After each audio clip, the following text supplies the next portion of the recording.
Bienvenidos a este análisis documental. Vamos a dejar algo clarísimo desde el primer segundo. Aquí no partimos de rumores, ni de opiniones, ni de hilos virales de redes sociales.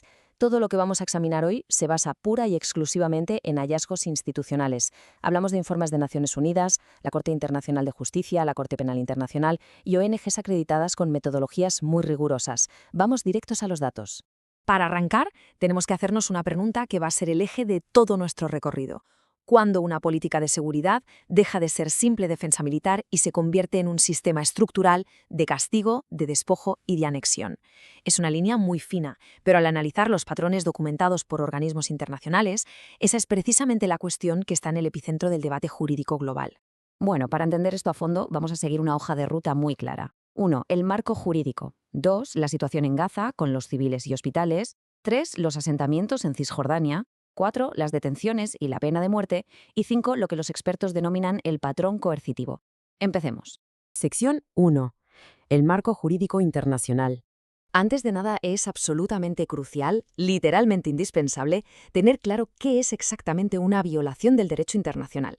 Según el Comité Internacional de la Cruz Roja y el Estatuto de Roma, un crimen de guerra se refiere a violaciones graves del derecho humanitario. Hablamos de ataques deliberados a civiles, traslados forzosos o transferencia de población. Y ojo, la clave aquí radica en la intencionalidad. No cualquier daño colateral en un conflicto es un crimen de guerra. Lo que cambia por completo la categoría jurídica es el acto deliberado, como usar el hambre como arma o aplicar castigos colectivos.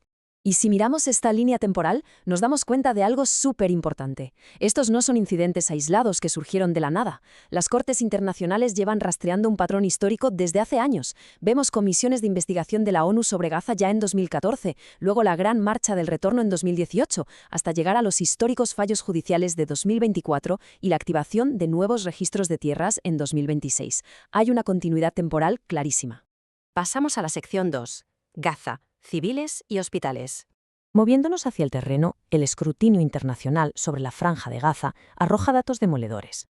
Observemos estos hallazgos institucionales. Por ejemplo, expertos de la ONU documentaron el terrible caso de la niña de 5 años, Hind Raja, y los paramédicos enviados a rescatarla. Por su parte, Human Rights Watch recopiló pruebas muy robustas sobre la muerte de 7 trabajadores humanitarios de World Central Kitchen, a pesar de que habían notificado sus coordenadas. ¿Y qué pasa con la infraestructura médica? Pues la Oficina de Derechos Humanos de la ONU, la OHCR, registró 498 ataques a hospitales y centros sanitarios, dejando 747 muertos.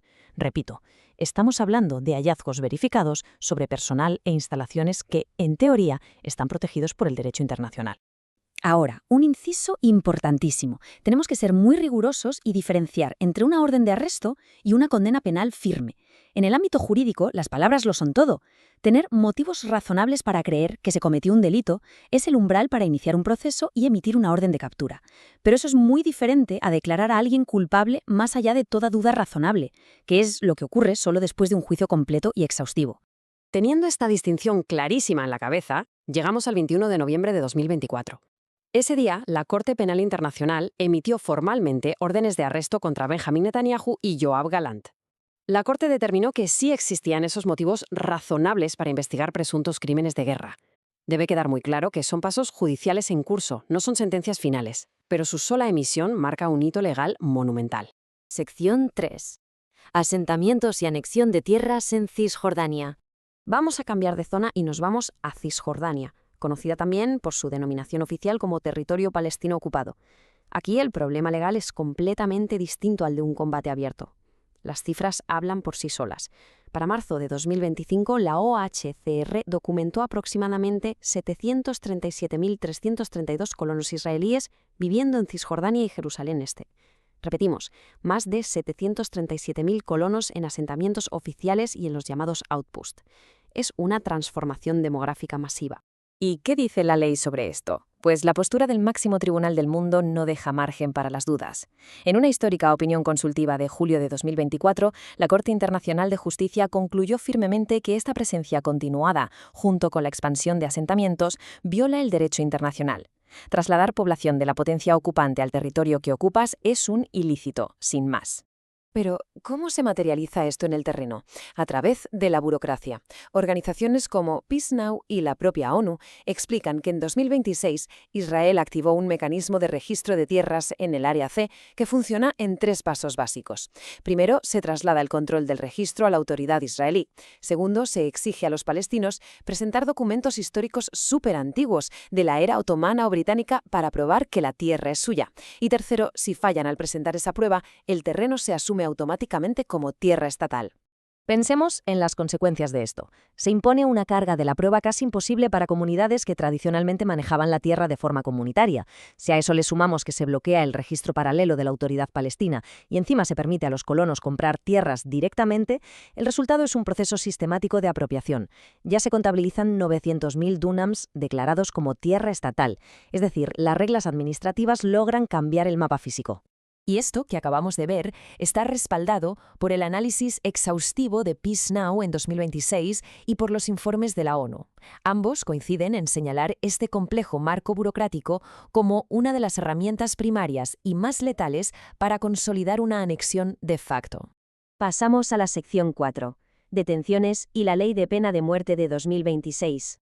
Más allá de las tierras, este análisis debe fijarse en cómo se administra la vida y la libertad de las personas que conviven allí. Y las asimetrías son profundas. Según datos de abril de 2026, hay 3.532 palestinos bajo detención administrativa y 1.237 catalogados como combatientes ilegales.